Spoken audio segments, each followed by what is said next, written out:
morning, Republic people. Welcome back to this video. Today I have the honor to be joined by mi amiga Lauren. Yes, welcome. Today we're going to be talking about my own definition of what Africanism is, and this is based off of my previous video where I introduced what colorism is, and that is basically the discrimination of one skin color, usually of a darker complexion, against another by the same race. And this is mainly in the Black people, especially African people. I would say brown and Black cultures. Exactly. So this is whereby if you have a light skin tone, you get more favors than the one that has darker complexions. And so given that, putting that in context, this Africanism to me is whereby we have discrimination or prejudice of African people against other African people. And we see this throughout Africa. Yes, throughout the Africa. And I'm going to basically focus on Africa here. So it happens elsewhere, but I'm only zoning in on Africa. And we want to talk a little bit about South Africa before we head all over the other places. But in South Africa, there's a whole lot of this Africanism that I'm talking about, whereby people from Zimbabwe, Botswana, East Africa, West Africa come to look for greener pastures there. But what do they meet? Resistance.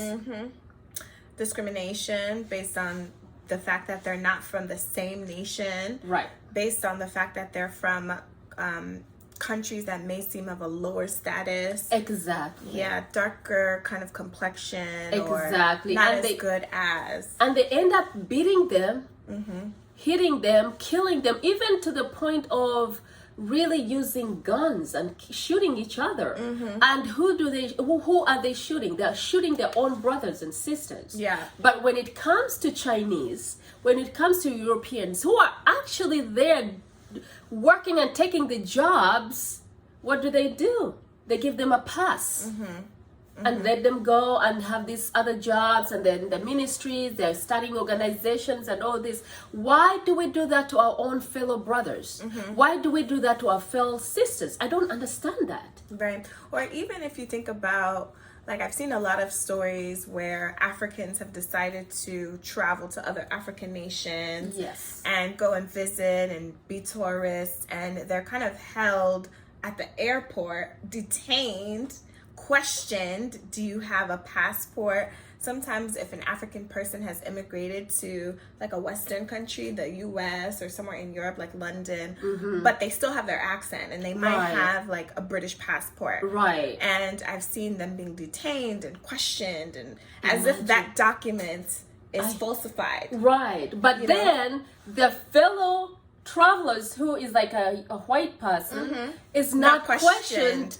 How did you get this passport? Right. Or how come you have this? Why do we treat each other like that? That's my main thing. And it's so dangerous too, because if you think about us trying to advance in the world, if you think about us trying to do better and come together as an economy, or even have the African Union really prosper, we have to look out for one another before we look out for everybody else, because that is exactly why our resources have become depleted. That is exactly why our leadership is not always seen as the best. That's why our money can't kind of go far the way the pound or the dollar or the euro. Right. And it's because it really boils down to us having to look out for ourselves first. Right. And so I think that that's the main theme here, is we need to do better job of looking out for ourselves and our brothers and sisters. I agree. And I'll give another example right here.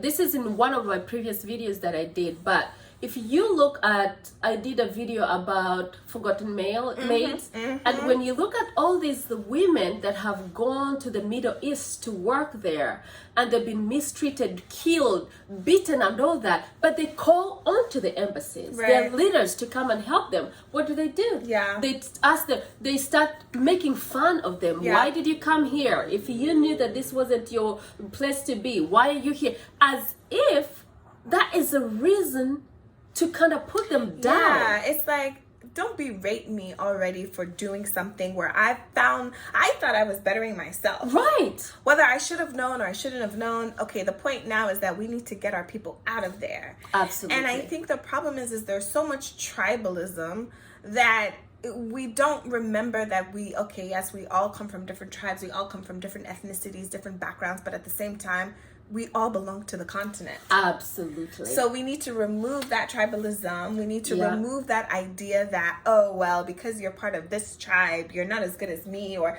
our people usually hate your country, people. Or if you're from Zambia, then hey, I am from Uganda, or I am from Kenya, or I'm from, I don't really, we are all one unless we come together as one.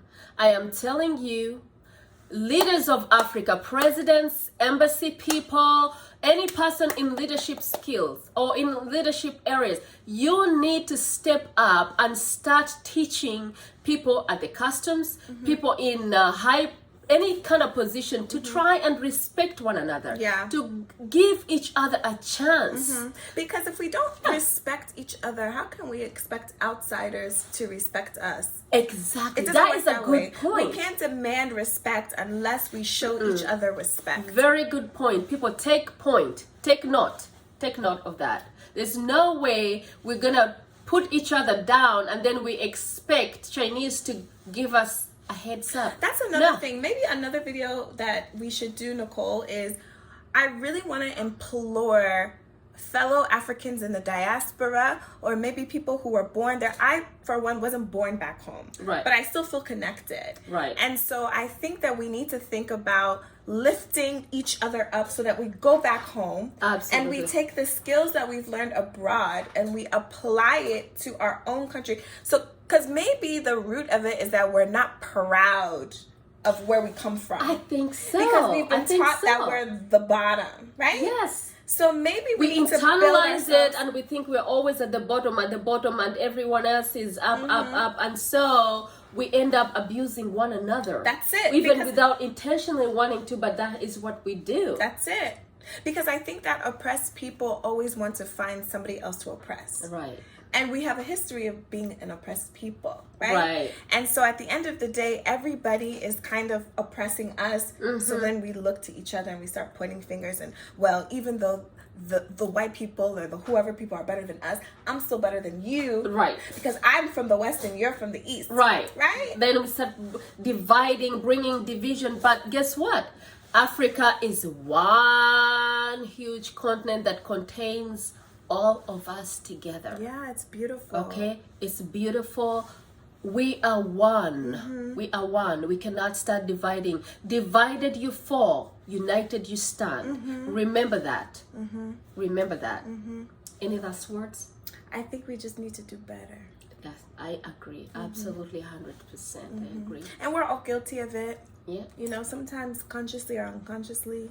We do it, but we have to try and do. We have to try, especially the leaders. If leaders cannot change their mentality and their ways and teach the people below them how to behave and cut out bureaucracy and provide seminars and all that stuff, I think we're gonna stay in the same place. Yeah. Anyway, thank you very much for watching, for joining us today. Please leave a comment, subscribe. If you have a topic in mind that you would like us to discuss and talk to you, please leave a comment and let us know. Thank you very much. Have a wonderful day. Yay.